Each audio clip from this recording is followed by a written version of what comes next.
going to invite our next speaker, Alvin Rodriguez. Alvin is a managing member with CMA Architects and Engineers, and he's going to talk to us about rehabilitation of historical steel bridge. Good afternoon. My name is Alvin, as my colleague has mentioned, from Puerto Rico, and I'm here to talk about a little bit about the rehabilitation of a historical bridge that we did in Ciales, which is a town in the mountains.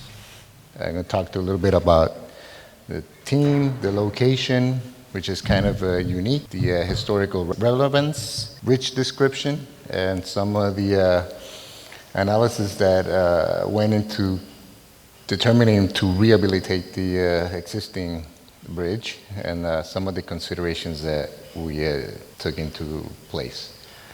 The owner is the Puerto Rico Highway and Transportation Authority, ourselves with CMA Architects and Engineers, with Sparks Engineering out of Texas, worked on the historical part and the rehabilitation, the planning, design, and services during construction.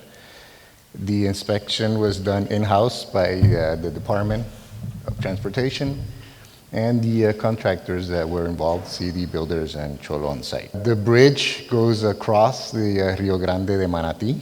It's a river up in the mountains where basically it's a single lane.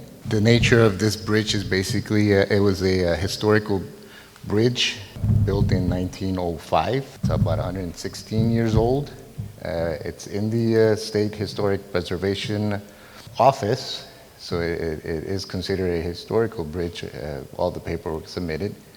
So we had the challenge of design integrity, minor rehabilitation on structural elements in order to maintain the historical portion. The workmanship and the materials was unique because we needed to at least maintain the original elements or the aesthetics. And it was also a importance to the community where it stands. They feel very proud of this bridge. It's only a double riveted truss in Puerto Rico. We took the challenge to go into the historical archives and nonetheless found the actual documents when this bridge from 1904. At that time, it was on the order of $12,000 that would cost to put this bridge into place. There's some historical relevance of this bridge because of its nature. It was in June 8, 1868. It was supposed to be built in Carolina after some floods swept it away. That's about maybe 60 miles to the east of where it was located. This is the portion where the Puerto Rico government basically goes to the Spanish government and approves a bridge over the Rio Grande de Loíza, which is another river, like I said, some 60 miles to the east. But then during the war, it was determined that the bridge was to be relocated from Carolina to Ciales in order to avoid any problems with bombing and taking over. 1995, it was included in the National Historical Registry. 2003, 2010, there was significant deterioration. The capacity was limited, and the Puerto Rico Authority decided to close it down. 2011, 2013, we did some detailed inspections and evaluations, and we provided some alternatives to the bridge to come up with the new design. The bridge is 264 feet. Basically, it has some 27 feet high. It is a single road bridge, so one traffic in single direction, built up in diagonals, tension in the center diagonals and compressions. This is what the bridge looks at today. It's still built up sections, rivet connections. At Y26, we had to do some coupons in order to get the actual material properties of the bridge, given the relevance of the date of build. The bridge is basically, like I said, 20 feet high, 5 meters wide. So it has a top horizontal bracing header and the bottom horizontal beam supports. We evaluated some 3 alternatives before going into doing the rehabilitation. One, it was to do nothing, keep the bridge closed. There are a couple of bridges that have been closed in the island, have not been used. They're just there for historical purposes. Alternative 2 would be a replacement of an in-kind bridge. Just take it out, put another one of the same. And alternative 3 would be constructing a new bridge. So here we come, we did the evaluation, did a more rigorous analysis, and we proposed the alternative. How about if we just rehabilitate the actual bridge that we have? So in order to do that, we had to do a lot more work, a lot more research. Our proposal was to maintain the historical aspect of the bridge, minimize the impact of traffic on another of the roads, and reduce the travel distance for nearby sectors. So there was a lot of complexity in the construction of the actual rehabilitation, which we're trying to come up with some unique ideas to get it done. It was passed through the authority, and they basically accepted. We went to basically with some particularly constraints. So we had to told the authority, okay, we'll do the rehabilitation, but we need to make some exceptions to the bridge. So we reduced the design speed from the 25 AASHTO to 2004, which required 40 miles per hour. We reduced it to 15, posted. The bridge width did not comply because it was one single lane, so they gave us that exception as well. And the vertical clearance, we were okay, but we had to limit it based on the traffic that would be going through the bridge. The structural capacity went from an HS30 to an HS15, so we had to do an exception there as well to make sure that the bridge can hold the traffic. What do? We went to do a bridge capacity. We did the evaluation based on the Manual for Bridge Evaluation, the second edition, 2013. Used the allowable stress method, and then we went to the AISC for the compression elements. We evaluated the top chord, the bottom chords, vertical diagonals, all the elements, and we established what that limiting mechanisms were, and we established the analysis that we did for the HS15 load. Even though the HS20 can hold the bridge, we kind of maintained the HS15 just to make sure that everything would fall into place. All the elements for the specific bridge being a single lane, and they had not much redundancy except in the lateral force and the bracings, but it was considered to be a fracture critical member. Tension elements that would basically expect to result in a collapse if it fails. So we try to focus on those elements. We did a load redistribution that was already in place through the rivets.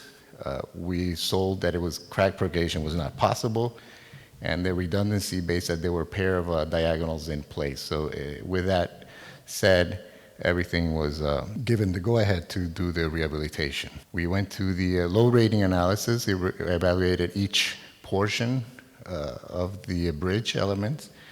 Anything below 1 would be a capacity deficiency. Everything above 1 would be adequate.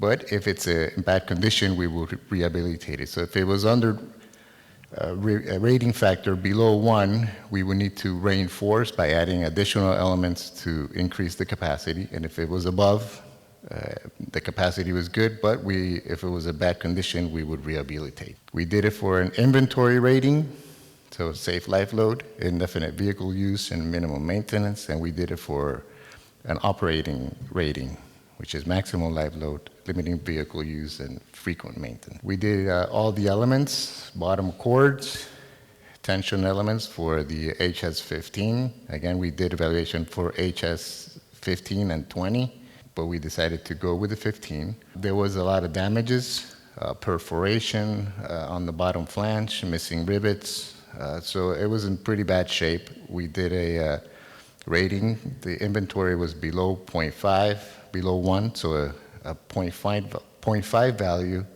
basically needed to add capacity to the elements. What we do, we added another plate, intermediate plate, basically reran our calculations by adding additional capacity through the other plates.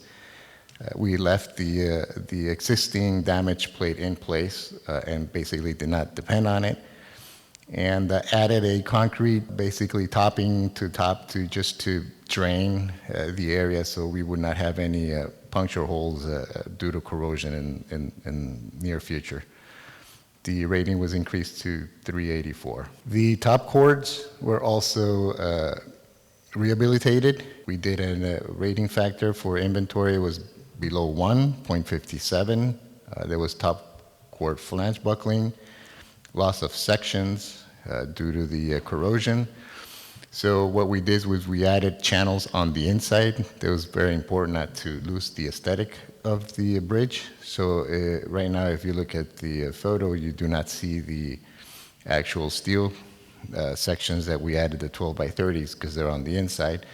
But it increased the rating factor for inventory, which was the deficient one, and the operating one. Both were increased just to adding these two elements to each side. We also looked at the east and west truss, the verticals. In this case, they did have sufficient capacity based on the rating factors, but they were severely corroded. They were missing rivets, and there was some deformation on the column flanges. So what we did was basically add additional elements and connections and replaced the rivets and basically restored it to the actual conditions because it had sufficient based on the thickness of the elements that were there. So we added new angles, we added bars to transfer the loads from the horizontal members, and we transferred the load to the bottom truss for seismic and wind loads. These were the connections on the bottom. If you see the left-hand photo is basically the full corrosion, zero maintenance. There were areas with basically they did not exist. They were not there. So everything was compromised in terms of lateral loads. We came back and replaced the diagonals, put in new angles, built up sections. In this case, the angles were basically replacement pieces. They were small, so all these elements were submitted to the historical agency, SHIPO, so they made basically an approval that the elements that were being changed were okay. These are secondary elements, so didn't put too much of a hassle to replace them. The top cords for the horizontal top truss diagonals, they were also in bad shape, a lot of corrosion, especially in the angles and the gusset plates. There was a lot of humidity and a lot of exposed to the elements for many, many years. So there was a lot of local areas with significant loss of section. We basically put in a strut in the middle to make sure that we didn't have any buckling towards the inside of the columns, so there was a strut to be placed. We took out the horizontal elements and basically replaced the cross beam on top. Photo of basically how it ended up for the top truss diagonals. We also went on the bottom below deck, the supporting beam, the stringers. Some of them were really severely corroded. We did the analysis. The rating was sort of okay, so we just basically needed to be rehabilitated based on the capacity of the condition of the actual elements. So we cut the stringer's bottom flange and then replaced it. And this was in a sense easy because it was rivet sections, so we just took the rivets out and replaced them and put in the new sections. We also worked the abutments. They were basically, they were functional, but they were moderate corrosion at the beam, so everything was kind of welded corrosion in a sense. What we did was basically try to loosen and free everything up, try to keep the free sliding inhibited due to the rust right now. So we basically cleaned everything up, had to lift the bridge from the abutment just basically sufficiently to remove the actual plates and clean them and then put them back in. On the east and west truss diagonals, these were also in bad shape. The inventory rating were in okay in the terms of 3.29 and 6.88, so they were above 1. The condition was very significantly corroded, so we replaced them. Here comes the question, how do you replace these? You just can't just go to the bridge and take them out and put them back in. So we had to uniquely find a way to unload the bridge to begin taking care of each of these diagonals that were severely corroded. We kind of thought, you do it the original way, put a temporary support on the bottom, unload the bridge, But we had to take a lot into consideration. This might take a couple of years, construction, the hurricane season, high floods, it just kind of was too big of a hassle and plus permitting-wise on a sensitive area, environmental area, it was not going to work. We said, let's do it from above using a gangway. It became too expensive to do it from above. So basically, we came about working around and said, well, how about if we just basically provide a temporary load transfer mechanism, put in a rod and establish the load that we need to jack up for the force system and unload and replace the load mechanism on the actual trusses with the DWDAC. So we calculated every load, did a 3D analysis and basically determined all the construction, did an inventory of all the construction loads that were to be applied to the bridge, did a very detailed calculation of existing loads that were on the bridge so we could actually calculate what that load might be. And we did that for every single element that was to be restored or replaced. Here is a photo of the section. We used the jack at the end, basically unload, put a lot of the force on the PT bar from the DWDAG, unload the bridge, and that would basically let us take out the actual truss elements without any problems. We did that on every single one. Each would be calibrated because each had a different load. So each was calibrated for the system. And at the end, we basically removed all the damages diagonals that were there and replaced them with new riveted built-up sections that were there. Some of the highlights, existing steel were on the order of 613,000 pounds. We replaced some 122,000 pounds that were replaced, and we added to increase capacity some 46,000 pounds. The existing pavement and soil, basically the original, weighed about 330,000 pounds. We added a new concrete slab, so we removed the existing pavement, which did not work, and put a new concrete slab that was a little bit heavier, so we determined that it was proper for the bridge to take on that load. The diagonals were basically the execution time for replacement were 16 days at the beginning, and then it became to 5 days when they took advantage of what they were doing, that learning curve. Did the DWDAG, grade 150, and then the hydraulic pump. Work was completed in 3.5 years. The bid was awarded for $3.3 million, and construction cost at the end was $3.8 million. So that was kind of neat. Some key elements of success, collaboration. We really had to work in hand with the Puerto Rico Department of Transportation, the contractor. There had to be confidence among all three teams because everybody had to make sure that it worked properly. There were fabricated materials on site, so that helped. Basically, what we did and what was proposed, it worked because the bridge is still there, and we were able to do the rehabilitation. So we just wanted to show everybody what was done. Are there any questions for Alvin? Alvin, thanks for the presentation. It's very nice, very good. I'll run the video just while you hear your question. Sure. Two questions for you. One was, did you all use button head bolts so that it made it look like rivets from the outside, or just use regular No, we high-strength used bolts? rivets. Use rivets. We used rivets because even though the contractor, it was part of maintaining the aesthetic, Right. the contractor, there was nobody on the island that would do rivets. So they went, I believe, in Michigan to get certified for the rivet construction. So all the major elements that were replaced with rivets. Wow, that's Only terrific. the secondary elements, which were not visible, Right. the sheeple said, you can use bolts. Okay. And then the other thing is, did you think about using lightweight concrete for the deck? Yeah, And is that what you that's used? we did, yes. Oh, okay. That was Thank- my question. Thank you. Any other questions? No? I'm curious, what kind of paint system did you put on it? Oh, wow. I'll figure that one out. I'll tell you what it was, but we put in we blasted sandblasted everything, and then we painted it. But I'll figure out what that was. Sure. I'll tell you. Great. Well, thank you very much, Alvin. You're welcome.